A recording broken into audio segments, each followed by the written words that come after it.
כן, ועכשיו אנחנו רוצים לעבור לרעיון שקיימתי מוקדם יותר עם דניאל פייפס, יושב ראש פורום המזרח התיכון, רעיון מיוחד שקיימתי איתו מארצות הברית. בואו נראה. Good evening to Daniel Pipes, president of the Middle East Forum and a leading researcher on the Middle East and its security concerns. Good evening. In the 1990s, during the Oslo Accords negotiations, you were among the first to warn that the Rabin government's approach of peace is made with enemies was fundamentally incorrect and will only lead to war, not peace. What is your take on it? Well, you can't make peace with an enemy who's still your enemy. He's your enemy. You can only make peace with a former enemy, someone who's given up being your enemy. Think, say, of World War II. We couldn't make peace with Hitler. We could make peace with Hitler's successors, who are no longer our enemies. Likewise, with the Palestinians, Israel can only make peace with the Palestinians once they're no longer Israel's enemies, once they've come to accept the existence of the Jewish state. Then, sure, then the terms of Oslo would be reasonable. But so long as that enmity continues, then it makes no sense. Also today we are seeing the beginning maybe of negotiations with the Palestinians. Do you believe that Israel still operates based on the perception that peace is made with enemies? No, I don't think so. I think there's been a profound change over the past 20 years. I think the naivete, the innocence of the period before the Al-Aqsa Intifada, as it's known, before 2000, September 2000, is over. That was a 7-year period from 1993 to 2000, September to September, easy to remember. And since then, there's been increased skepticism and realism on the part of Israelis. Now, there's still some who have that old naive view, but they're a small minority. To put it differently, if you look at the Knesset today, over 2/3 of the Knesset is basically skeptical of making an agreement with the Palestinians so long as they are still hostile to the existence of the Jewish state. Yes, many people take a black and white approach to the war against terrorism and believe that it can't be uprooted and is unsolvable. Do you believe that Israel has a way to significantly defeat terror groups without engaging in a total war? Let's look at the bigger picture. The main enemies of Israel for the first 25 years of its existence, from 1948 to 1973, were the states: Egypt, Jordan, Syria, and beyond them, Iraq, Saudi Arabia, the states. But there's been no war with a state for, 48 years now. I mean, there were little fights, skirmishes with Syria, but nothing serious. The Israelis won their war against the Arab states. That is quite an achievement. These are states with significant military forces, in fact, larger military forces than Israel's. Instead, Israel now faces the Palestinians. It's more of a guerrilla war. And just as Israel defeated the states, it can defeat the Palestinians. It can cause the Palestinians to realize that they can't win. It can cause them a sense of defeat. I believe that's possible. Wars end in general when one side gives up. Unfortunately, the Israelis, although there's been a big improvement over the past 2 decades, have not come fully to this conclusion yet, that the war has to be won. It's not a matter of agreements. It's not a matter of paying money. It's not a matter of some clever scheme. It's a matter of convincing the Palestinians that the war is over, that they have lost, and it's time to come to terms with the Jewish state. That has to be the goal.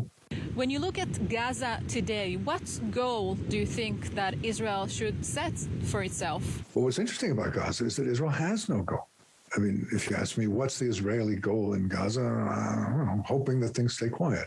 There is no goal. The goal should be to convince Gazans, whether they be Hamas or Islamic Jihad or just regular people making a living, that the war is over and they lost. There is no possibility of their achieving their goals. They need to come to terms with Israel. And once they do, they'll get lots of benefits. Their polity, economy, society, and culture will all flourish, or at least have the potential to flourish, once they stop making war on Israel.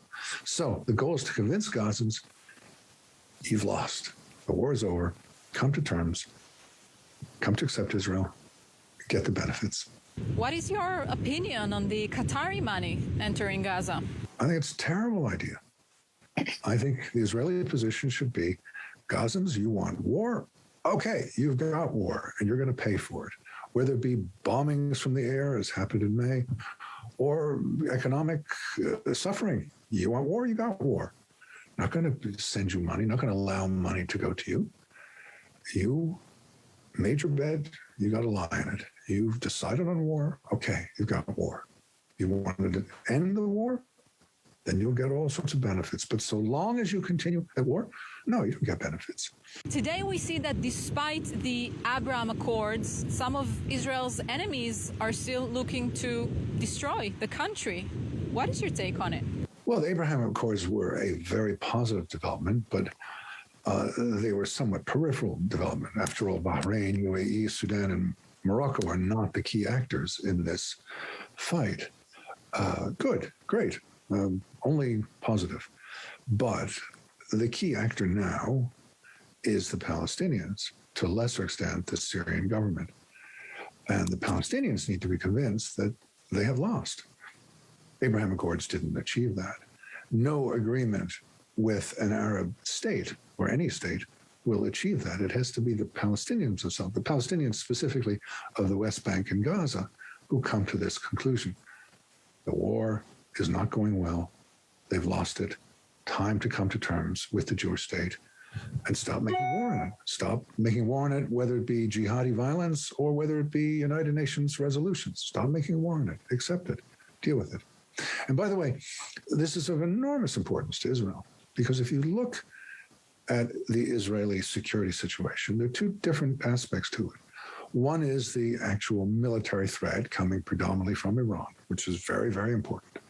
But the second is the political threat, the animosity, the extraordinary hostility towards Israel, in particular on the left and also among Muslims.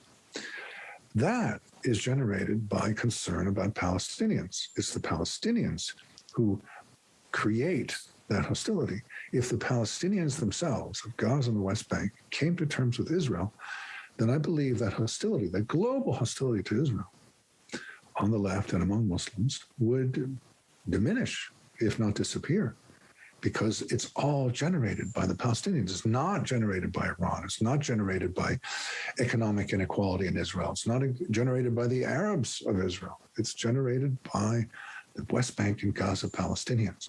So that needs to be solved. And the only way to solve that is by getting them to concede that Israel's there, permanent, tough, not going anywhere, and they come to terms with it. The United States left Afghanistan in a very surprising way and left a large amount of weapons and military equipment. Do you think this will have an impact on Israel? No doubt the catastrophe the American military force underwent in Afghanistan is very negative in a military sense, in a jihadi sense. The extremists will, the wild-eyed, violent extremists will prosper, will use the weaponry and will be enthused. But I think there's another consequence, which I don't hear anyone talking about other than me, which is that this development in Afghanistan last month causes Muslims around the world to say, "Ugh, this is bad, this is terrible. I'm sure glad I don't live in Afghanistan. I sure don't like the Taliban. I sure don't like Islamism." And by the way, I think that was a factor in the elections yesterday in Morocco, which were spectacular. The Islamist party in Morocco, last election, got 125 seats, 1/3 of the parliament. Yesterday, provisional reports show it got 12 seats, 10%. Now, I'm not going to ascribe that all to Afghanistan, but I would say that Afghanistan is a factor there. Muslims are looking at Afghanistan saying, no thanks, we don't want to live under Islamist rule. Overall, are you optimistic? About what? About the situation, about Israel? Overall, I'm very optimistic about Israel. I think Israel is a remarkable country that's doing extraordinarily well. For me, the most spectacular development in Israel is the over 3 children per woman birth rate, which is amazing. It's going up. Nowhere else in the developed world is that happening. The water, the move towards political realism, all this is great. My worry is that the left is ever more hostile to Israel. And that isn't changing. It's growing. And this would be a catastrophe for Israel. So Israel's problem is the Palestinian hostility, which generates a global hostility. Other than that, Israel's doing great, but that's a big problem. Daniel Pipes, president of the Middle East Forum, thank you for granting us this interview.